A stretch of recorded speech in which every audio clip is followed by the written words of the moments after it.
Assalamualaikum warahmatullahi wabarakatuh. Nama saya Pandu Permana. Saya ingin menjelaskan tentang analisis laporan keuangan. Sebelum mengetahui apa saja analisis laporan keuangan, kita harus mengetahui apa yang melatar belakangi dari analisis laporan keuangan tersebut. Suatu kegiatan usaha atau bisnis yang dijalankan oleh suatu perusahaan tentulah memiliki beberapa tujuan yang ingin dicapai oleh pemilik dan manajemen.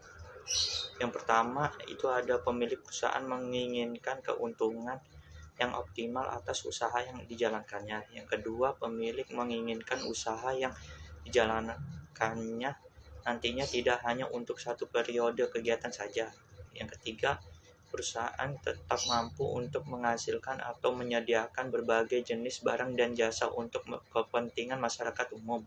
Yang keempat, usaha yang dijalankan akan dapat membuka lapangan kerja bagi masyarakat. Agar semua tujuan tersebut tercapai, manajemen perusahaan harus mampu membuat perencanaan yang tepat dan akurat.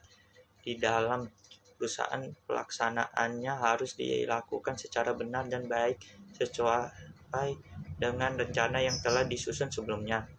Dan samping manajemen juga harus mampu mengawasi dan mengendalikan kegiatan usaha yang dijalankannya.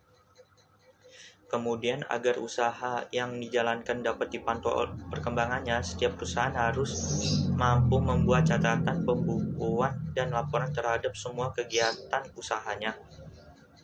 Pembuatan laporan keuangan harus sesuai dengan kaidah keuangan yang berlaku agar mampu menunjukkan kondisi dan posisi keuangan yang sesungguhnya. Dan untuk membaca, mengerti, dan memahami arti laporan keuangan perlu dianalisis terlebih dahulu dengan berbagai alat analisis yang bisa digunakan. Yang pertama, alat analisis keuangan yang bisa digunakan adalah rasio-rasio keuangan seperti 1. Rasio likuiditas, 2. Rasio solvabilitas, 3. Rasio aktivitas, 4. Rasio rentabilitas, 5. Analisis laba kotor, 6. Break even point, dan 7. Rasio lainnya. Analisis tersebut mempunyai kegunaan dan fungsi masing-masing yang dapat digunakan oleh pemilik usaha dapat mengetahui kondisi keuangan perusahaan dan menilai kinerja manajemen sekarang. Apakah mencapai target yang telah ditetapkan atau tidak. Bagi manajemen, laporan keuangan merupakan cerminan kinerja mereka selama ini. Hasil laporan keuangan dapat menjadi acuan dalam pengembalian keputusan dua hal-hal yang dianggap penting bagi pemilik perusahaan dan pihak manajemen. Selanjutnya akan dijelaskan oleh teman saya bernama Maura. Assalamualaikum warahmatullahi wabarakatuh. Perkenalkan, nama saya Maura Puspa Adita. Laporan keuangan adalah catatan informasi keuangan suatu perusahaan pada suatu periode yang dapat digunakan untuk menggambarkan kinerja perusahaan tersebut. Laporan keuangan juga menggambarkan pos-pos keuangan perusahaan yang diperoleh dalam suatu periode. Laporan keuangan meliputi yang pertama itu ada laporan posisi keuangan yang menunjukkan laporan jumlah aktiva atau harta, kewajiban atau hutang, dan modal perusahaan pada saat periode tertentu. Yang kedua juga ada laporan laba rugi, memberikan berbagai informasi yang dibutuhkan berupa pendapatan, harga pokok penjualan, biaya operasional dalam suatu periode akuntansi. Yang ketiga ada laporan perubahan modal, menggambarkan jumlah modal yang dimiliki pada perusahaan saat ini. Yang terakhir ada laporan kas, merupakan laporan yang menunjukkan arus kas masuk dan arus kas keluar suatu perusahaan.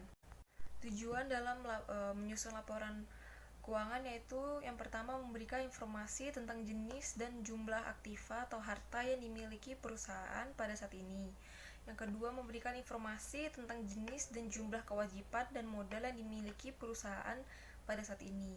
Yang ketiga, memberikan informasi tentang jenis dan jumlah pendapatan yang diberikan pada suatu periode tertentu. Yang keempat, memberikan informasi tentang jumlah biaya dan jenis biaya yang dikeluarkan perusahaan dalam suatu periode tertentu. Yang kelima, memberikan informasi tentang perubahan-perubahan yang terjadi terhadap aktiva, pasiva, dan modal perusahaan. Yang keenam, memberikan informasi tentang kinerja manajemen perusahaan dalam suatu periode. Yang ketujuh, memberikan informasi tentang catatan-catatan atas laporan keuangan. Sifat laporan keuangan. Yang pertama itu bersifat historis, artinya bahwa laporan keuangan dibuat dan disusun dari data masa lalu atau masa yang sudah lewat dari masa sekarang. Yang kedua itu bersifat menyeluruh, maksudnya laporan keuangan dibuat selengkap mungkin, artinya laporan keuangan disusun sesuai dengan standar yang telah ditetapkan. Kelambatan dalam laporan keuangan. Yang pertama itu pembuatan laporan keuangan disusun berdasarkan sejarah atau historis, di mana data-data yang diambil dari data masa lalu. Yang kedua, laporan keuangan dibuat umum, artinya untuk semua orang, bukan hanya untuk pihak tertentu saja. Yang ketiga, proses penyusunan tidak terlepas dari tafsiran-tafsiran dan pertimbangan-pertimbangan tertentu. Yang keempat, laporan keuangan bersifat konservatif dalam menghadapi situasi ketidakpastian. Yang kelima, laporan keuangan selalu berpegang teguh kepada sudut pandang ekonomi dalam memandang peristiwa-peristiwa yang terjadi, bukan kepada sifat normalnya. Laporan keuangan yang telah dibuat oleh manajemen adalah agar laporan keuangan tersebut benar-benar dapat dipertanggungjawabkan kepada pihak luar perusahaan dan kepada pemilik perusahaan. Artinya, segala sesuatu yang berhubungan dengan aktivitas perusahaan dilaporkan secara benar sehingga berbagai pihak yang membutuhkan informasi tentang keuangan perusahaan dapat membaca dan menganalisis dari laporan keuangan yang telah diperiksa kebenarannya. Siapa saja pihak-pihak yang berkepentingan terhadap laporan keuangan? Yang pertama itu ada pemilik, yaitu pemilik dapat dilihat dari kepemilikan saham yang dimilikinya. Yang kedua itu bagi pihak manajemen sebagai cermin kinerja dalam suatu periode tertentu. Yang ketiga, kreditor dalam memberikan pinjaman yang telah berjalan sebelumnya.